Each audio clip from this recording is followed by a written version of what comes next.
wabarakatuh. Halo sahabat kelas, gimana kabarnya pada siang hari ini? Semoga teman-teman semua dalam keadaan sehat walafiat. Amin ya rabbal alamin. Amin. Alhamdulillah, bersyukurillah pada siang hari ini kita diberi kesempatan oleh Allah Subhanahu wa taala datang ke acara X1 Export Crossing Your Mind. Pada siang hari ini kita akan berbincang-bincang santai mengenai Isra Mi'raj Nabi Muhammad Shallallahu Alaihi Wasallam. Allahumma shalli alaihi. Di sini kita sudah ada kakak-kakak narasumber. Dipersilahkan waktunya kakak-kakak narasumber untuk memperkenalkan diri ke teman-teman semua. Assalamualaikum warahmatullahi wabarakatuh. Perkenalkan, nama saya Kalila Latifa dari kelas 8L. Assalamualaikum warahmatullahi wabarakatuh. Perkenalkan, nama saya Nabila Belkau dari kelas 9B. Assalamualaikum warahmatullahi wabarakatuh. Perkenalkan, nama saya Ahmad Sakib Aulia dari kelas 8K. Terima kasih untuk Kak Kalila, Kak Belva, dan Kak Akmal atas memperkenalkan diri ke teman-teman semua. Gimana nih kabarnya Kak Akmal, Kak Belva, dan Kak Kalila? Alhamdulillah baik. Alhamdulillah baik. Sekarang kita bertanya-tanya. Saya ingin bertanya-tanya mengenai Isra Mi'raj Nabi Muhammad Shallallahu Alaihi Wasallam. Allahumma shalli alaihi. Pertama-tama kita ke Kak Kalila terlebih dahulu. Menurut Kak Kalila, Isra Mi'raj itu apa? Isra Mi'raj itu terdiri dari dua kata. Yang pertama Isra, yang artinya perjalanan Nabi Muhammad SAW dari Masjidil Haram di kota Mekah ke Masjidil Aqsa di Yerusalem. Lalu dilanjutkan dari Masjidil Aqsa di Yerusalem ke langit ketujuh hingga puncaknya Sidratul Muntaha yang kita kenal dengan nama Mi'raj. Perjalanan ini dilakukan oleh Rasulullah SAW hanya dengan satu malam, tepatnya pada malam ke-27 Rajab tahun ke-10 kenabiannya. Berarti Isra itu perjalanan Rasulullah dari Masjidil Haram ke Masjidil Aqsa, dan Mi'raj itu perjalanan Rasulullah ke Sidratul Muntaha. Iya. Pasti di Isra Mi'raj ini ada peristiwa. Peristiwa apa saja sih yang terjadi di saat Isra Mi'raj? Jadi sebelum Rasulullah melaksanakan Isra Mi'raj, beliau tidur di rumahnya Imam Hani atau Nabi Abi Thalib. Tiba-tiba malaikat Jibril datang membangunkan Nabi dan membahas dari Nabi Muhammad SAW. Allahumma shalli alaihi. Dan mengasuh hatinya dengan air zam-zam. Lalu Rasulullah dan juga malaikat Jibril menaiki dua, dan beberapa kali Rasulullah melaksanakan sholat di beberapa tempat seperti di Giza dan di Sunan. Dalam perjalanan Rasulullah melihat penyiksaan dan azab bagi para pelaku kejahatan dan beberapa kenikmatan di surga. Nah, dalam perjalanan Rasulullah melihat berbagai penyiksaan dan azab. Boleh tahu nggak penyiksaan dan azabnya itu apa? Saat Rasulullah pergi ke Sidratul Muntaha, beliau melihat berbagai penyiksaan yang ada di neraka. Beberapa penyiksaannya antara lain yang pertama, siksa bagi orang-orang yang memakan duit riba adalah dijadikan perutnya transparan dan bersilat. Yang kedua, siksa bagi orang-orang yang mengingatkan kebaikan namun tidak melakukannya untuk diri sendiri adalah dipotong lidahnya menggunakan gunting yang terbuat dari api. Dan yang terakhir adalah siksa bagi orang-orang yang suka menggibah, yaitu mereka mencakar wajah mereka sendiri menggunakan kukunya yang terbuat dari tembaga. Ayo teman-teman yang suka gibah, jangan gibah lagi ya. Ya. Karena nanti kita disiksa di neraka, dicakar-cakar. Mau nggak kayak gitu? Ya. Baik. Sebelum Rasulullah datang sampai di Sidratul Muntaha, Rasulullah bertemu dengan Rasul dan Nabi. Rasul dan Nabi itu kira-kira siapa saja? Rasul dan Nabi yang Nabi Muhammad temui saat perjalanan ke Sidratul Muntaha adalah di hari pertama beliau bertemu dengan Nabi Adam alaihissalam. Di hari kedua beliau bertemu dengan Nabi Isa alaihissalam dan Nabi Yahya alaihissalam. Di hari ketiga beliau bertemu dengan Nabi Yusuf alaihissalam. Di hari keempat beliau bertemu dengan Nabi Idris alaihissalam. Di hari kelima beliau bertemu dengan Nabi Harun alaihissalam. Di hari keenam beliau bertemu dengan Nabi Musa alaihissalam, dan terakhir di hari ketujuh beliau bertemu dengan Nabi Ibrahim alaihissalam. kasih untuk penjelasannya dari Kak Kalila. Kenapa bisa ada 5 waktu sholat yang telah dilaksanakan sebagai kewajiban sampai saat ini? Sebenarnya kita sholat 5 waktu itu dulunya itu 50 kali. Tapi saat Nabi Muhammad SAW turun ke langit dan bertemu dengan Nabi Musa memberikan saran kepada Nabi Muhammad SAW untuk meminta keringanan. Karena Nabi Musa takut umatnya Nabi Muhammad itu tidak kuat melaksanakan sholat sebanyak 50 kali. Akhirnya Nabi Muhammad mendengarkan saran Nabi Musa dan pergi bertemu Allah dan meminta keringanan.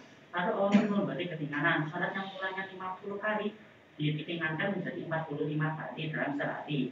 Lalu saat perjalanan kembali lagi, dia bertemu dengan Nabi Musa, dan Nabi Musa masih bilang kalau itu terlalu banyak, dan kejadian itu berulang-ulang hingga sholat wajib sekarang hanya tinggal 5 kali dalam sehari, yaitu sholat subuh, zuhur, asar, maghrib, dan isya.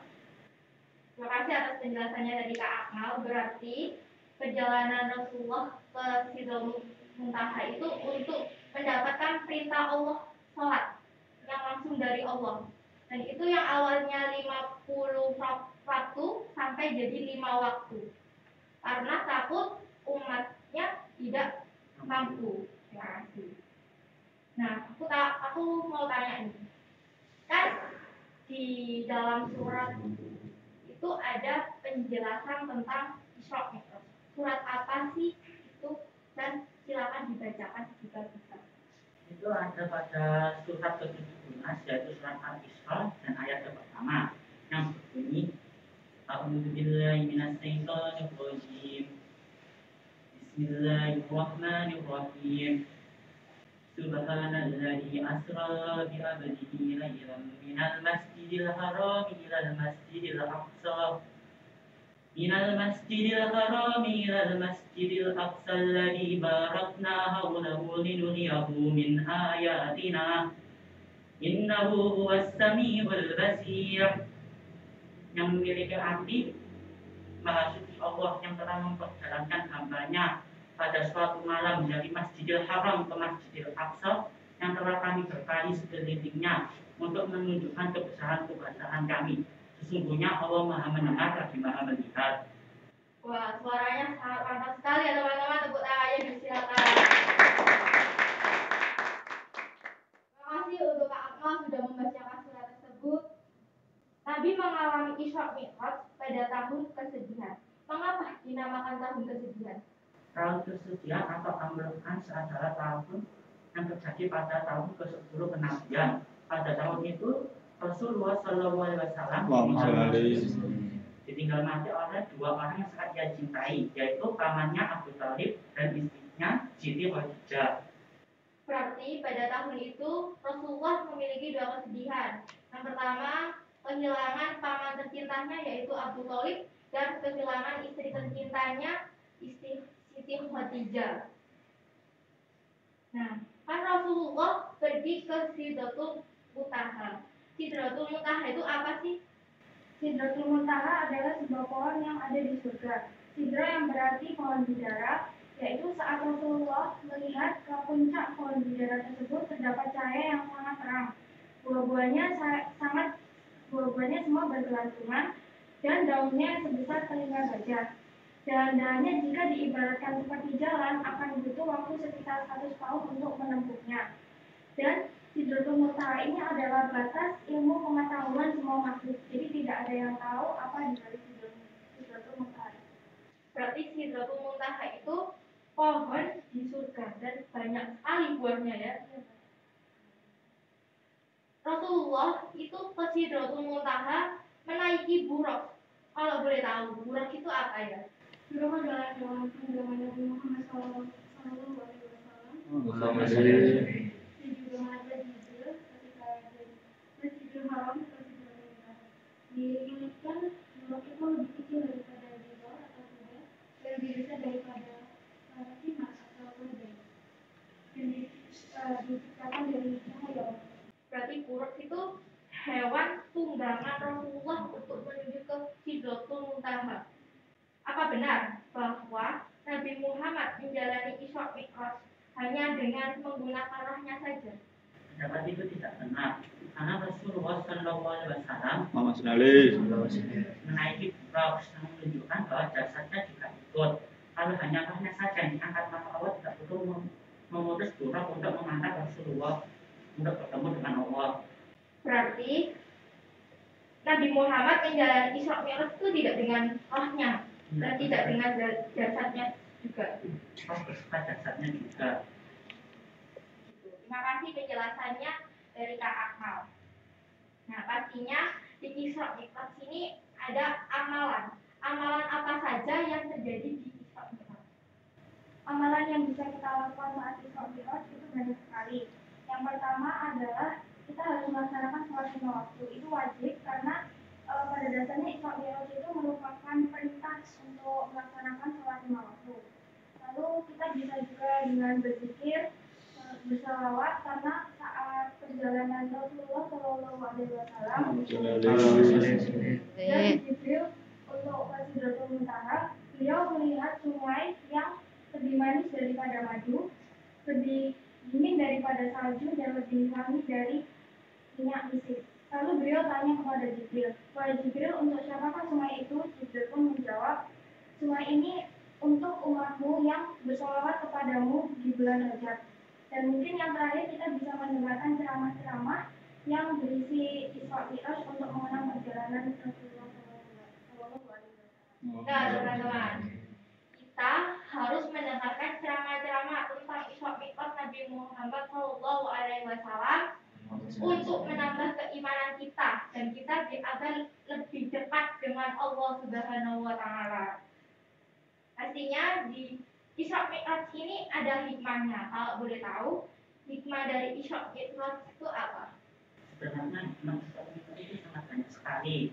Nah, di antaranya itu pertama yaitu sholat itu sendiri. Karena sholat itu diturun perintah yang diberikan Allah langsung di langit pada saat kejadian Isra Mi'raj. Lalu hikmah yang kedua itu kita harus disiplin atas waktu. Karena dunia itu sholat itu ada 5 kali dalam sehari. Dan ada waktunya, kita tidak boleh mengerjakan sholat lebih atas waktunya atau sebelum waktunya. Lalu hikmah yang ketiga itu kita harus lebih belajar tentang ilmu dan teknologi. Dengan ilmu kita bisa tahu bahwa kejadian Isra Mi'raj itu benar-benar terjadi. Pada zaman dahulu perjalanan Isra dan Mi'raj itu tidak dapat dinalar dengan akal, soalnya dalam semalam Rasulullah bisa dari Masjidil Haram ke Masjidil Aqsa. Yang pada saat itu butuh waktu sekitar 40 hari untuk perjalanan. Sedangkan sekarang dia menggunakan pesawat yang sangat canggih, mampu menempuh dalam waktu kurang dari 1 jam. Tapi kalau perjalanan Mi'raj dari Masjidil Aqsa ke Sidratul Muntaha itu tidak bisa, karena di Sidratul Muntaha merupakan puncak dari segala ilmu manusia. Mereka sangat hebat ya, karena dalam perjalanan yang sangat jauh, beliau dapat menempuh dengan waktu semalam. Dan beliau berbolak-balik untuk memerintahkan atau mendapatkan perintah dari Allah Subhanahu Wa Taala untuk menyampaikan ke umatnya bahwa sholat itu ada 5 waktu. Jadi teman-teman jangan lupa sholat 5 waktu dan jangan sampai bolong ya. Ya. Baik, terima kasih atas penjelasannya dari Kak Kalila, Kak Belva, dan Kak Akmal. Kita akan berpindah ke sesi tanya jawab untuk teman-teman yang ada di studio. Jika teman-teman yang ada di studio ingin bertanya, silakan tanyakan tentang pembahasan itu tadi. Dipersilahkan. Silakan, Raisya. Assalamualaikum warahmatullahi wabarakatuh. Waalaikumsalam warahmatullahi wabarakatuh. Saya Rahel Reza Sabar ingin bertanya, siapakah orang pertama yang mengimami Isra dan Mi'raj? Baik, terima kasih untuk Raisa atas pertanyaan yang sudah dipertanyakan. Untuk kakak-kakak narasumber, ini ada pertanyaan lagi dari penonton.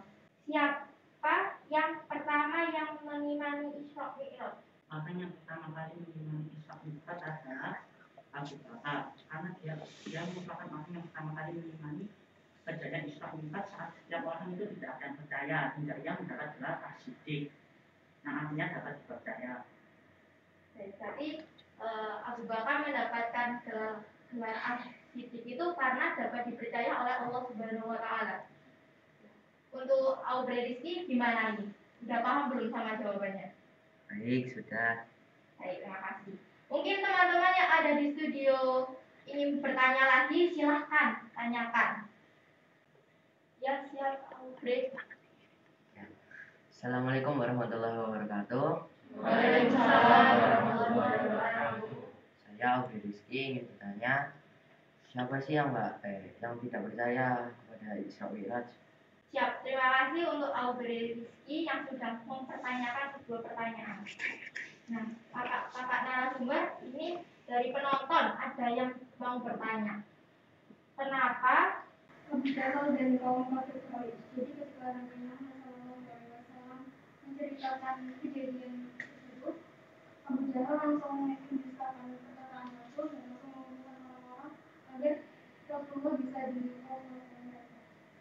Terima kasih untuk Pak Belva atas penjelasannya. Gimana ini untuk Raisa? Apakah sudah paham atas penjelasan dari Kak Belva? Sudah, terima kasih. Baik, terima kasih untuk yang sudah bertanya tentang Isra Mi'raj Nabi Muhammad SAW. Itulah tadi acara talkshow kita tentang Isra Mi'raj Nabi Muhammad SAW. Semoga bisa menambah keimanan kita. Amin ya robbal alamin. Sebelum acara selesai, saya ingin membagikan souvenir kepada kakak-kakak narasumber. Yang pertama untuk Kak Akmal. Yang kedua untuk Kak Delva.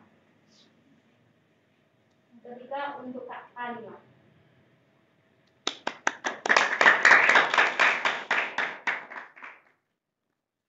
Baik, terima kasih untuk kakak-kakak narasumber dan teman-teman yang ada di studio yang sudah hadir di acara X1 Export Rushing Your Mind.